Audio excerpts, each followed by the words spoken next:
जमीन से जुड़े मामले में ईडी की टीम ने कार्रवाई की है। कई जगहों पर टीम ने रेड किया।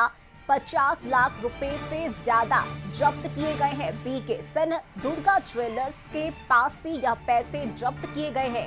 इसके अलावा ईडी के हाथ कई अहम दस्तावेज भी लगे हैं।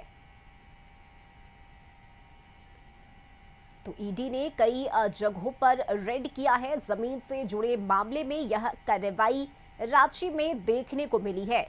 और सहयोगी नैयर इस वक्त हमारे साथ जुड़े हुए हैं। नैयर, देखिए, जमीन से जुड़े हुए मामले को लेकर ईडी की तरफ से यह एक्शन लिया गया और कई अहम दस्तावेज भी ईडी के हाथ लगे हैं। क्या जानकारी, क्या लग रहा है? इसमें कई और नाम भी अब सामने आ सकते हैं।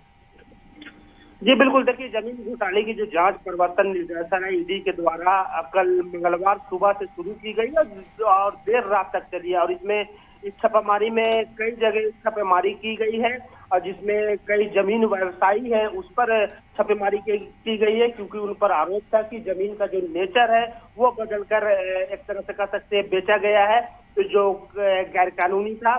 इसमें बीके सिंह जो जमीन कारोबारी है उनके ठिकाने पर हुई है, जो कांके रिसोर्ट है उस पर छापेमारी की गई है। और पूरी जो छापामारी की गई है रश्मि, उसमें जो ईडी को जो मिला है उसमें ईडी के द्वारा कई मल्टीपल लोकेशन पर भी रेड की गई है। पूछताछ करने के बाद लगभग 50 लाख रुपए जब्त किए गए हैं और साथ ही साथ कई ऐसे डिजिटल गैजेट्स भी जो मिले हैं जो ईडी के लिए काफी फायदेमंद हो सकता है। तो हम कह सकते हैं कि ईडी की जो नहीं, क्या लग रहा है, क्या आगे भी ये छापेमारी रेड किया जाएगा ईडी की तरफ से?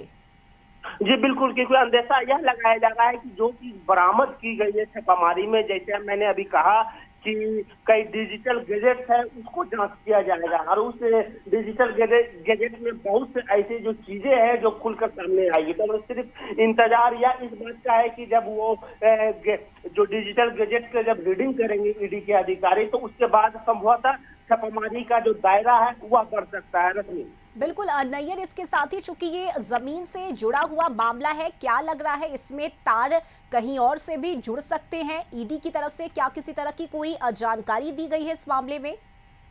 देखिए, ईडी के द्वारा कोई ऐसी जानकारी दी नहीं जाती, बिल्कुल, बल्कि वह ईडी के द्वारा जो पुख्ता सबूत मिलती है उसके बाद वह अपना छापामारी अभियान करती है। हालांकि इस छापामारी अभियान में इससे पहले भी छापामारी की गई थी। यहाँ तक कि सीओ के जो ऑफिस है कांके ब्लॉक, वहाँ भी छापेमारी की गई थी और बहुत से ऐसे कागजात है जो कांके ब्लॉक से ईडी के द्वारा जब्त की गई थी और उसकी भी जांच की जा रही है। तो कहीं ना कहीं जो कागजात और जो गैजेट्स मिले हैं उसकी वजह से और ईडी को मजबूती मिली है और उसकी जब जांच की जाएगी तो कहीं ना कहीं और जो उसका दायरा है और बढ़ सकता है। रश्मि, चलिए, ठीक है, बहुत शुक्रिया नैयर आपका इन तमाम जानकारी के लिए। और यहाँ वक्त एक छोटे से ब्रेक का हो चला है, जल्द लौटेंगे।